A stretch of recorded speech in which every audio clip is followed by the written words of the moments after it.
गप्पा विथ पप्पा.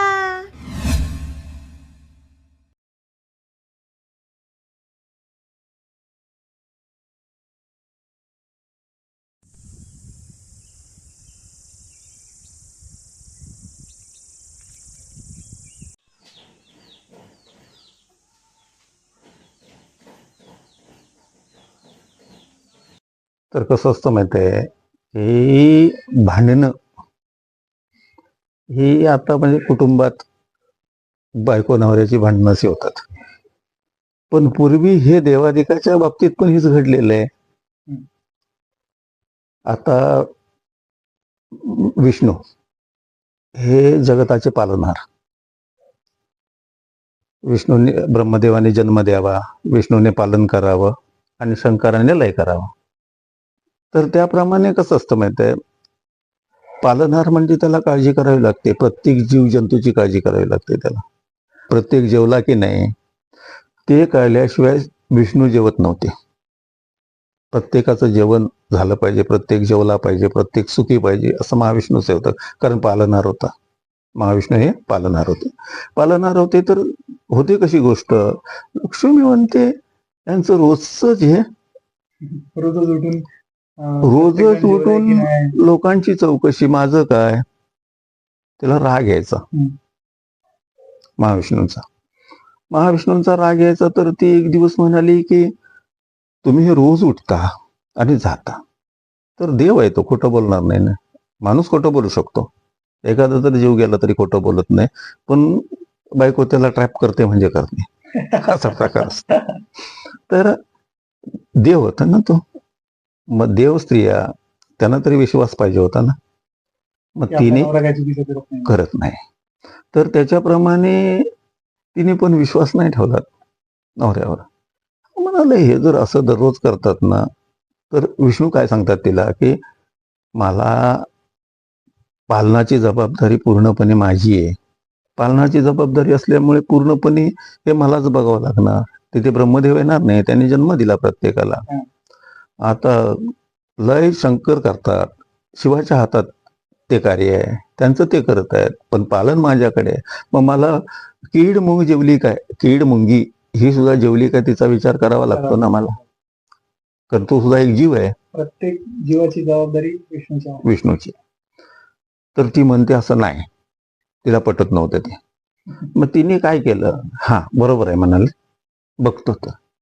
म्हणजे तरी पण तिच्या मनातलं हे गेला नाही ना, त्यांनी सांगितलं खरं तरी तिच्या मनातला तो द्वेष गेलेला नाही, कारण तिला खरं माहीतच नव्हतं.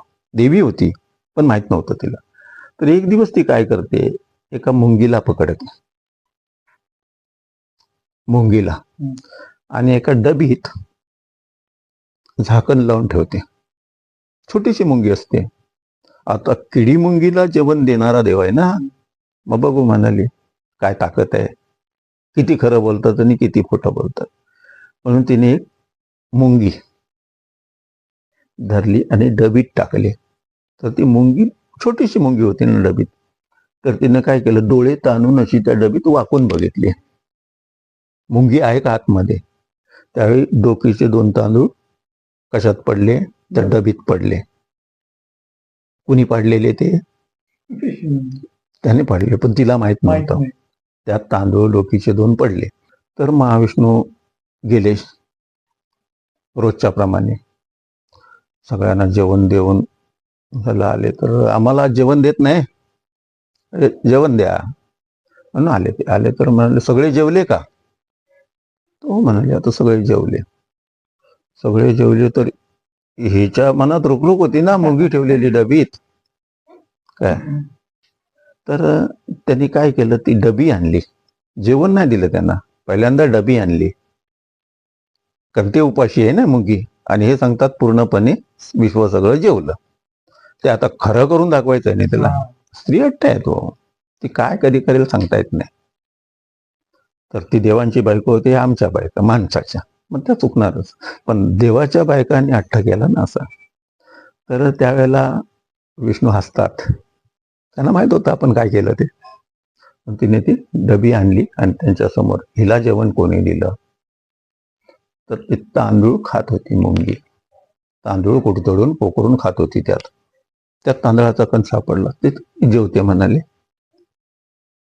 प्रत्येकाच्या इच्छेप्रमाणे जेवण द्यावं लागतं ना. प्रत्येकाचं जे खाणे आहे ते त्याला द्यावंच लागतं. आता ती मुंगी पोखरून तो तांदूळ खात होती. तर म्हणली, हे कसं काय? तर तुम्ही टाकले तांदूळ. डबी तुझ्याकडे आहे, मी कसे टाकणार? त्यावेळी महाविष्णूने त्यानं सांगितलं की ज्यावेळी ती मुंगी तुम्ही डबीमध्ये बंद केला, डबीमध्ये, त्यावेळेला ती मुंगी आहे काय नाही अशी बघत होता खाली. त्यावेळी डोकं तुमचं ताणलं बघायला. बारीक होती ना मुंगी. त्यावेळी तो डोक्याचा तांदूळ आतमध्ये पाडला आम्ही. तुम्हीच खाऊ दिलं तिला, मी नाही दिलं. त्यावेळी लक्ष्मीला पटलं की हे आता म्हणजे खरं आहे, तो पालनहार आहे म्हणजे पालनहार आहे. पालनहार आहे. मग त्यावेळेपासून त्याने विष्णूला समजून घेण्याची सुरुवात केली. नाहीतर तिने पण मानलं नव्हतं. आमच्या बायका कुठे बसतात याच्यात?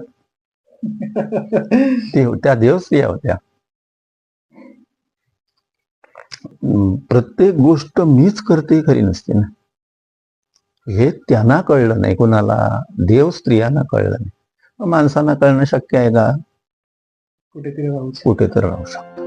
निवृत्ती, ज्ञानदेव, सोपान, मुक्ताबाई ही 4 भावंड आणि आईवडिलांनी मृत्यूदंडाची शिक्षा भोगली, आत्महत्या केली त्यांनी. आणि त्यातल्या महाराष्ट्राचं एक दुर्भाग्य आहे की जिवंत संतांचं कधी दर्शन घेतलं नाही. त्यांनी मेल्यावर त्यांचं दर्शन घेतात महाराज.